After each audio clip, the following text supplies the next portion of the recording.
Böyle bir barıp işte görüyle Türk memleketke çıkan jakşı dep kelip kaldık. Anan Kırgızstanda elini jaratılıştı bu yakta görgönden keyin bu yakta suyup şunday kalıp kaldık o 14 yıl.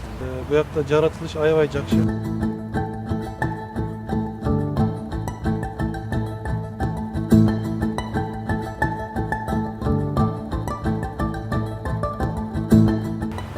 Men bunday aytып atam, Kırgızistan'dan Luboy yerinde, Narında Olova, Oşta Olova, maşına oturup yarım saat, bir saat aydasanız şu sonun esala turgan bunday taza bir jakşı jerge jete alasızlar. Bunday mümkünçülük dünyada köp memlekette yok.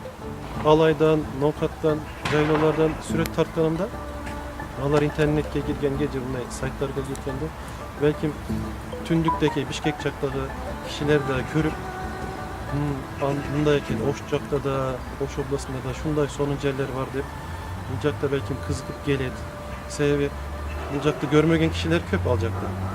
Men bunday öyle bir adam bir jakta jaşagandan keyin kolundan gelgenini Oş jakta berişi gerek.